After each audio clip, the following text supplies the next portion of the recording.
Hi guys, welcome to this session in Power BI. In this module, I want to show you how you can add additional visuals.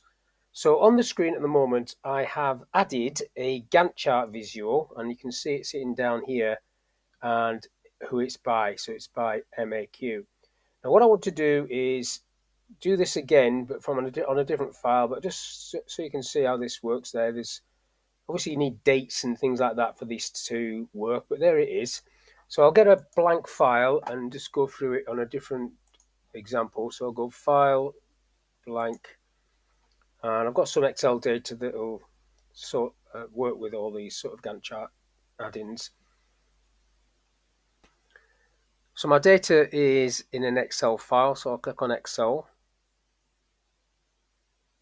And the file is called Project Gantt Data, Power BI, that one. So I'll just load that one up. So the table is this first one. I'll tick that one and then just load it straight in. So once the data comes in, I'll just open that up a bit so you can see the fields there. Now the visual is not here, so I need to click on these three little dots and get visuals, and then that will allow me to find a visual that I want. So these are the visuals that you can add in. There's lots of different ones, but the one I want is project one. So this one, the Gantt chart one, click on that one. So this is Microsoft's one, so I'll just add that. And then you can see it sitting at the bottom there. I'll close that, okay. And then you basically click on that and it will create the visual, and then you can just make that a little bit bigger. So all of these add-ins have got their own little quirks. So this one is a Gantt chart. Now I need to select the tasks. So if I select the tasks, and it's basically put the task in the legend area. So I don't want to be ticking these. I need to be careful what I want to do here. So you've got task there. So I'll just drag that down and put task into that. Now that's listed all the tasks. It just phase 1 to 10, and then it's already putting the dates in there for me. But if I come down a little bit further, you've got parent if there are any parents. So that would be like if you had an indent or series of tasks you wanted to use. I haven't, so I want to put the start date in there though. So if I pull the start date down into the space there for that one, I now get the start date, and then if I pull the end date down into that one, it sort of fills it in a little bit. And then if I come down this list a bit more, you've got duration. If you've got a duration field, you've got percentage complete. So I have got a progress column in that Excel file, so I'll put that in there. And then you can see the shading changes slightly on the Gantt chart bar, so that's still to be done. These are light green and the dark green is complete. And then if you come down, you've got another space for resource. If I click on, I have got resources. If I click on resources and drag it down into that space, you can see it's putting the resource names next to the actual tasks. So that is the Microsoft one. I think this is it. Yeah, that's it. By MAQ it is, so I'll go for that one. Now some of these extra visuals that you bring in, you might have to pay for them. Some are free, but I'll just add this one. They've all got different features. There you can see it there. Click OK. I'm going to get myself a different page, and then I'll do that one. So that's the MAQ one. That's the Microsoft one. So if I click on this,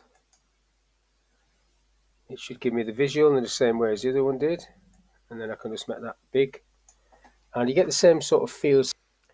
So slightly different depending on which one you bring in, but you've got categories there, so I'm going to put tasks into categories, and then you've got legend and start date again. So if I pull start down into the start area and end into the end area, you get a Gantt chart like this. This one allows you to sort of collapse bits of it out of the way like that, so you can just look at the Gantt chart, which I quite like actually, but then you've got the option to bring that over as well, like so. Now resources, this one, if I come down, it's got data labels there. I could put resources in there, to be honest, see what that does. That'll probably put the people's names on the Gantt chart, like so. You've got an option there for KPI if you've got some measures that you want to use as KPIs. You've got a progress column. I can put that in there. Let's see what that does. Progress. And then now it's asking me to pay. So this is sort of like the free version of this. If you put another field in there, if I put the progress field in there, see what happens. Now it's asking me to get a license. So you're limited into the functionality you can get from the free version, but I quite like the look of that. And if you compare that to the other one, if I go back to page 1, this one allowed me to put progress in there. This is the Microsoft one. That one limits you to the number of features that you can have.